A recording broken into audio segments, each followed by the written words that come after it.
बिस्मिल्लाहिर्रहमानिर्रहीम। अस्सलाम वालेकुम। मुशीस स्टोरी के तमाम प्यारे व्यूवर्स को प्यार भरा सलाम। उम्मीद करती हूँ सब बहुत अच्छे और खैरियत से होंगे। आज की वीडियो ब्रिजेस के हवाले से है। आप लोगों ने पार्ट 1 में भी ब्रिजेस के बारे में देखा और सुना। पार्ट 2 में भी बहुत खूबसूरत अमेजिंग ब्रिजेस की मालूमात फराहम कर रही हूँ। वीडियो बहुत दिलचस्प होने वाली है। वीडियो को एंड तक जरूर देखिएगा। व्यूअर्स, दुनिया के तकरीबन हर मुल्क में ही इजी ट्रांसपोर्टेशन के लिए ब्रिजेस बनाए जाते हैं। आप सबके इलाके में भी कोई ना कोई पुल जरूर होगा, पर आज इस वीडियो में मैं आपको जिन ब्रिजेस के बारे में बताने जा रही हूँ उन्हें आपने पहले कभी ना देखा होगा।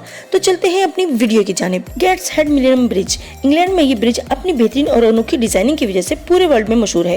ये दुनिया का पहला ऐसा पुल है जो कि इस तरह से घूमकर काम करता है और इस ब्रिज को डिब्लिकिंग आई ब्रिज भी कहा जाता है। ये ब्रिज 7 मई 2002 को क्वीन एलिजाबेथ से ओपनिंग किया गया। इस ब्रिज को अपने अनोखे और खूबसूरत डिजाइन की वजह से बेस्ट ब्रिज का अवार्ड भी मिल चुका है। इस पुल को टाइन नदी पर बनाया गया है जो बहुत बड़ी है। यहाँ से छोटे शिप तो बासानी गुजर जाते हैं, पर जब किसी बड़े शिप को गुजरना होता है तो इस पुल को मोटर की मदद से 40 डिग्री तक ऊपर की तरफ टेढ़ा कर दिया जाता है ताकि बड़े शिप को गुजरने में कोई मसला ना हो और वो बासानी गुजर जाए। वैसे ये यूनिक सा पुल बहुत ही प्यारा है। आप अपनी राय कमेंट में जरूर दीजिएगा। Origin bridge. ये ब्रिज भी बहुत ही अनोखा और दिलचस्प है। इस पुल को देखते ही दिल मचल जाता है कि इस पुल को पार करके देखा जाए। ये ब्रिज दिखने में जितना खूबसूरत है इससे कहीं ज्यादा दिलचस्प भी। इस ब्रिज को देखकर इंजीनियर्स को सलूट करने को दिल करता है। इस ब्रिज का अंडरग्राउंड टनल पूरे वर्ल्ड में फेमस है। इस ब्रिज को डेनिश इंजीनियरिंग फर्म COWIN ने डिजाइन किया था।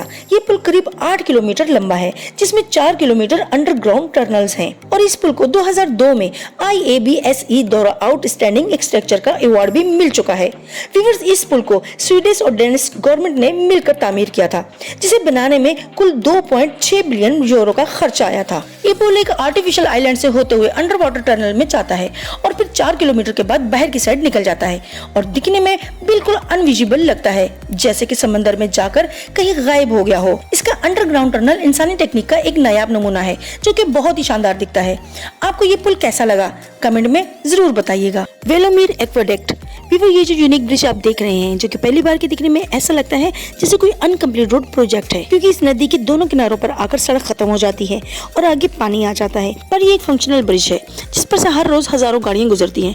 ड्रोन से तो ये ब्रिज काफी कंफ्यूजिंग लगता है, लेकिन इसका डिजाइन बिल्कुल सिंपल है और इसके नीचे टनल बनाई गई है जिससे सारी गाड़ियां गुजरकर नदी के पार चली जाती हैं। ये ब्रिज न्यूजीलैंड में मौजूद है। ये एक बाईपास है जो कि 42 फुट लंबी और 9.8 फुट गहरी है। इसके ऊपर से लेक का पानी गुजरता है जबकि इसके नीचे मौजूद टनल में से गाड़ियां गुजरती हैं। इसे 2002 में स्टार्ट किया गया था। इस ब्रिज का ये जीनियस डिजाइन वाकई में इनक्रेडिबल है। अब इस पुल को देखिए, पहली बार के दिखने में ऐसा लगता है कि जैसे 2 हाथ दुआ के लिए उठे हों। नहीं जी, दरअसल ये एक खूबसूरत शाहकार ब्रिज है और इस ब्रिज को गोल्डन या विनामिक कहते हैं। ये बहुत अजीब सा ब्रिज है जिसे देखने लोग दूर दूर से आते हैं, जो अपनी बनावट की वजह से पूरी दुनिया में मशहूर हो चुका है। इस पुल को 2 बड़े बड़े पत्थर से बने हाथों ने थाम रखा है और ऐसा लगता है जैसे इन हाथों ने इस ब्रिज को उठाए रखा है। ये गोल्डन ब्रिज पहाड़ों पर काफी ऊंचाई पर मौजूद है। पत्थर के इन दिया कामत हाथों को बनाना बहुत ही हैरत अंगेज बात है और फिर इन हाथों में मौजूद ये ब्रिज लोगों को दूर दूर से वियतनाम के इस इलाके में खींच कर लाता है। तो व्यूअर्स, कैसी लगी आपको आज की वीडियो कमेंट में जरूर बताइएगा। मेरी नई वीडियो आने तक के लिए अपना बहुत ज्यादा ख्याल रखिएगा।